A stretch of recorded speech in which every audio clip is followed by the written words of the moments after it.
আসসালামু আলাইকুম, কি অবস্থা সবার? আশা করি সবাই অনেক অনেক ভালো আছেন। তো আজকের এই ভিডিওতে আমি দেখাবো যে আপনারা যারা হুয়াওয়ে মোবাইল ইউজ করেন, হুয়াওয়ে মোবাইলের মধ্যে একটি সফটওয়্যার আমরা সবাই ইউজ করি, সেটি হচ্ছে জিবক্স। জিবক্স সফটওয়্যারটির মাধ্যমে আমরা অনেকগুলো সফটওয়্যার ইউজ করে থাকি, বিকাশ সহ ইউটিউব আরও অন্য অন্য অনেক সফটওয়্যার আছে, অনেক গেমস আছে। তো এই সফটওয়্যারগুলো আমরা ইউজ করার জন্য জিবক্স সফটওয়্যারটি ইউজ করতে হয়, বিকজ আমাদের ফোনে গুগল সাপোর্ট নেই। তো হঠাৎ করে একটি প্রবলেম দেখা দিয়েছে জিবক্সের মধ্যে। সেই সমস্যাটি হচ্ছে আমাদের ফোন থেকে, মানে অনেকের ফোন থেকেই প্লে স্টোর সফটওয়্যারটি উধাও হয়ে গিয়েছে। তো মানে প্লে স্টোর সফটওয়্যারটি কোনোভাবে খুঁজে পাচ্ছি না। তা আমি অনেকভাবে ট্রাই করেছি, আগের সফটওয়্যারটিতে জিবক্স সফটওয়্যারটি কোনোভাবে আসতেছে না। তো এটি সমস্যাটি কোথায় হয়েছে এবং কি কেন হয়েছে আর এটার সলিউশন কি, এটা নিয়ে আজকের এই ভিডিও। তো ভিডিও স্কিপ করে না দেখে, টেনে টেনে না দেখে আপনারা পুরো ভিডিওটি দেখবেন, তাহলে আপনাদের ফোনের সমস্যাটির সমাধান হয়ে যাবে ইনশাল্লাহ। আর সমস্যাটি কোথায় হয়েছে আর ভবিষ্যতে যাতে এই সমস্যাটি না হয় সেই পদ্ধতিটাও দেখিয়ে দেব আপনাদেরকে। তো আমি আপনাদের প্রবলেম সলভিং নিয়ে ভিডিও বানাই। ভিডিওগুলো হেল্পফুল মনে হয় তাহলে ভিডিওটিতে এখন একটি লাইক করে দিন, আর চ্যানেলটি যদি হেল্পফুল মনে হয় তাহলে চ্যানেলটি সাবস্ক্রাইব করে রাখতে পারেন। ভবিষ্যতে আপনাদের প্রয়োজন নিয়ে এরকম আরও প্রবলেম সলভিং ভিডিও নিয়ে আসবো ইনশাআল্লাহ। তো আপনারা যদি ভিডিওতে লাইক কমেন্ট করেন এবং সাবস্ক্রাইব করে রাখেন তাহলে আমি আর ইন্সপায়ার্ড হই, আরও ভিডিও বানানোর ইচ্ছে করে। তো যদি রেসপন্স না পাই আপনাদের কাছ থেকে তাহলে তো মনে করেন ভিডিও বানাতে মন চায় না। তো এই সমস্যাটি নিয়ে আপনারা অনেকে সমস্যায় পড়েন, তাই আমি ভাবছি এইটা নিয়ে ভিডিও দিতেই হবে, কারণ যারা আমার ভিডিও দেখে জিবক্স সফটওয়্যারটি ইনস্টল করে বিকাশ ইউজ করতেছেন বা বিভিন্ন সফটওয়্যার ইউজ করতেছেন তারা কিন্তু এখন এই সমস্যাটিতে পড়বেন, যেহেতু আমি সমস্যাটিতে পড়েছি। তো চলুন কথা না বলে আমি সমস্যাটি সমাধান করে দিই আপনাদেরকে, আর কোথা থেকে সমস্যা হচ্ছে, কিভাবে এটি সলিউশন করবেন। আমরা চলুন স্ক্রিনে চলে যাই। স্ক্রিন থেকে মোবাইল স্ক্রিনে আপনাদেরকে দেখিয়ে দেব কিভাবে আপনারা কাজটি করবেন। তো এটি হচ্ছে আমাদের আগের জিবক্স সফটওয়্যারটি। এটির ভেতরে কোন জায়গায় কোনোভাবেই প্লে স্টোর সফটওয়্যারটি দেখতে পাচ্ছি না। এখানে উপরে কিন্তু ছিল, প্লে স্টোর সফটওয়্যারটি ছিল। তো আমরা যদি একটি সফটওয়্যারে ক্লিক করি,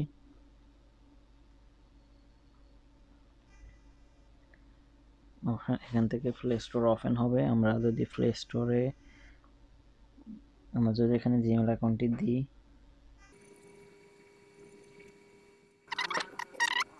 জিমেল অ্যাকাউন্টটি লগ ইন হয়ে গিয়েছে, প্লে স্টোরটি ওপেন হয়েছে। কিন্তু আচ্ছা, এই সফটওয়্যারটি কিন্তু এখানে আমার ইনস্টল হচ্ছে না। মানে আমি যদি অন্য একটি সফটওয়্যারও ক্লিক করি, আপনারা দেখতে পাচ্ছেন শুধু এখান থেকে মেসেঞ্জার সফটওয়্যারটি ইনস্টল হবে। আমি আর কোনো সফটওয়্যার এখান থেকে ইনস্টল করার অপশন দেখছি না। এগুলো সাজেস্ট করা আছে, এগুলো ইনস্টল করা যাবে, কিন্তু আমি যদি বিকাশ এখন ডাউনলোড করতে চাই, এখানে কোনোভাবে আমার বিকাশটি আমি ডাউনলোড করতে পারতেছি না।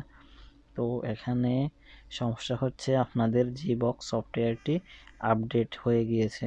তো আমাদের এখন ব্যাকডেটে ফিরে যেতে হবে। আপডেট সফটওয়্যারটি আমাদের জন্য না, ঠিক আছে? তো আমরা এটি আনইনস্টল করে দেব আমাদের ফোন থেকে।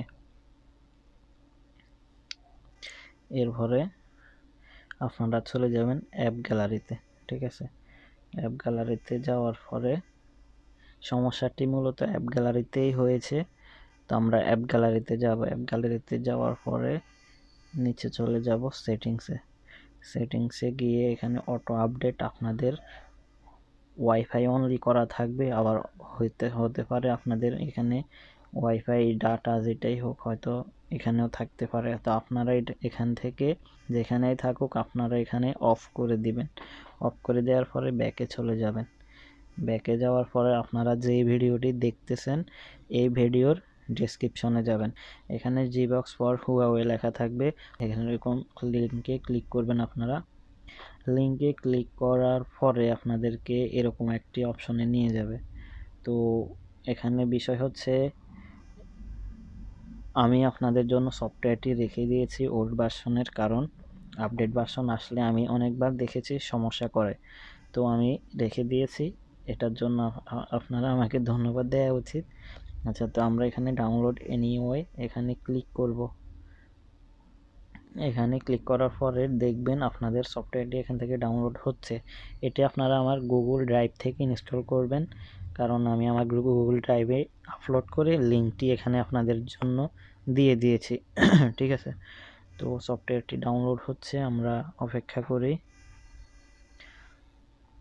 এই সফটওয়্যারটি থেকে আপনারা বিকাশ, নগদ, তারপরে ইউটিউব তো এমনি নর্মালি সিস্টেমে চলে, ওটার ভিডিও আমার চ্যানেলে দেওয়া আছে। তারপরও ইউটিউবে ইউজ করতে পারবেন, মাল্টিপল হয়ে যাবে আর কি, ডবল ইউটিউব ইউজ করতে পারবেন। আচ্ছা, সফটওয়্যারটি আপনারা ডাউনলোড করে নেবেন। আর এই জিবক্স থেকে আপনারা সব ধরনের গেমস ইনস্টল করে খেলতে পারবেন। তো আমরা সফটওয়্যারটি এখান থেকে ইনস্টল করছি। প্রথমত আপনাদেরকে অ্যাপ গ্যালারিতে গিয়ে অটো আপডেটটি অফ করতে হবে, না হয় এখানটি আবার আপডেট হয়ে আপডেট ভার্সনে চলে যাবে। ঠিক আছে, তো প্রথমে ওই কাজটি আমি দেখিয়েছিলাম, করে নেবেন। তো এটি আমরা ওপেন দিচ্ছি। ওপেন দেওয়ার পরে এখানে কিছু কাজ আছে, আপনারা দেখুন। এখানে আপডেট চাইছে, ঠিক আছে, আপডেট চাইতেছে অ্যাপ গ্যালারি থেকে আপডেট হবে, কিন্তু আমরা আপডেট কোনোভাবেই দেব না। আপডেট দিলে সমস্যাটিতে আবার পড়বেন, তো আমরা লেটার দেব, এটা কখনোই আমরা আপডেট দেব না। আমরা এখানে ক্যান্সেল দিয়ে দিই। ঠিক আছে, কোনোভাবে এটি যাতে আপডেট না হয়। তো এখানে দেখতে পাচ্ছেন প্লে স্টোরটি চলে এসছে, আমরা প্লে স্টোরে ক্লিক করব। প্লে স্টোরে ক্লিক করার পরে আমরা সবগুলো অ্যালাউ করে দেব, তবে কোনোভাবে ভাই আপডেট দেওয়া যাবে না। আর ভুলে ভালে যদি আপডেট হয়ে যায়, তো আমার ভিডিও লিঙ্কে গিয়ে আপনারা সফটওয়্যারটি আবার ডাউনলোড করবেন আপডেট না দিয়ে। ঠিক আছে, তো এখানে আপনার জিমেল অ্যাকাউন্টটি সাইন ইন করে নেবেন। আমি আমার জিমেল অ্যাকাউন্টটি সাইন ইন করে নিচ্ছি। এখন তারা আপডেট করেছে কোন কারণে বুঝি না, আমাদের ভালোর জন্য না ক্ষতির জন্য। এখন আমাদের তো ক্ষতি হচ্ছে, তো আমরা ব্যাকডেট সফটওয়্যারটি ইউজ করব। আমি আমার জিমেলটি এখানে দিচ্ছি।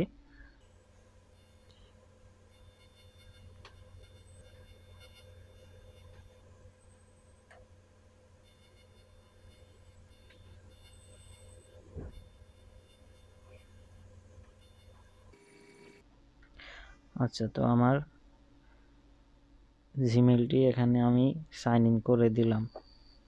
আমার জিমেলটি সাইন ইন করে দেওয়ার পরে এরকম আপনাদের প্লে স্টোরটি ওপেন হয়ে যাবে। অনেক সময় ওপেন হতে একটু সময় নেয়, আপনারা কিছুক্ষণ পর আবার ট্রাই করলে হয়তো ওপেন হয়ে যাবে, আর সঙ্গে সঙ্গে ওপেন হলে তো ভালোই।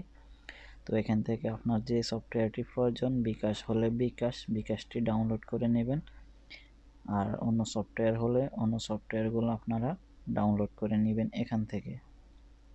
তো আমি বিকাশটি ডাউনলোড করছি। আচ্ছা, তো আমরা বিকাশ অ্যাপসটি ওপেন করি। বিকাশ অ্যাপসটি ওপেন করার পরে এখানে নো থ্যাঙ্কস দিয়ে আমরা আমাদের বিকাশ নাম্বারটি দিয়ে রেজিস্ট্রেশন করে নিই। আমাদের কোডটি অটোমেটিকলি চলে এসছে, তো আমরা এখানে পিন নাম্বারটি দিয়ে লগ ইন করে নিই। আমাদের বিকাশ অ্যাকাউন্টটি সম্পূর্ণভাবে সাইন ইন হয়ে গিয়েছে। তো এরপরে হচ্ছে আপনাদের কাজ, আপনারা এখানে জিবক্সে গেলে আবার আপনাদের আপডেট চাইবে, তো এখানে আপনারা লেটার দিয়ে প্লে স্টোরে যাবেন। প্লে স্টোরে গিয়ে যতগুলো সফটওয়্যার আপনাদের প্রয়োজন সবগুলো সফটওয়্যার ইনস্টল করে শর্টকাট করে নেবেন। ঠিক আছে, শর্টকাট করে নেওয়ার পরে আর জিবক্সে প্রবেশ করার দরকার নেই। আর যদি জিবক্সে প্রবেশ করার প্রয়োজন হয় তাহলে একটু খেয়াল রাখবেন, আপডেট চাইলে আপনারা লেটার দিবেন। ঠিক আছে, তো এই ছিল আজকের ভিডিও। সবাই ভালো থাকবেন, সুস্থ থাকবেন। আর আপনাদের রমজান কীরকম কাটছে কমেন্টে জানাতে পারেন। আর কোথা থেকে এই ভিডিওটি দেখছেন আপনার জেলার নামটি কমেন্টে লিখতে পারেন। তো আমি সবার কমেন্টের রিপ্লাই দিই ইনশাল্লাহ, আপনার কমেন্টের রিপ্লাই পাবেন মাস্ট ইনশাল্লাহ। তো সবাই ভালো থাকবেন, সুস্থ থাকবেন। আসসালামু আলাইকুম।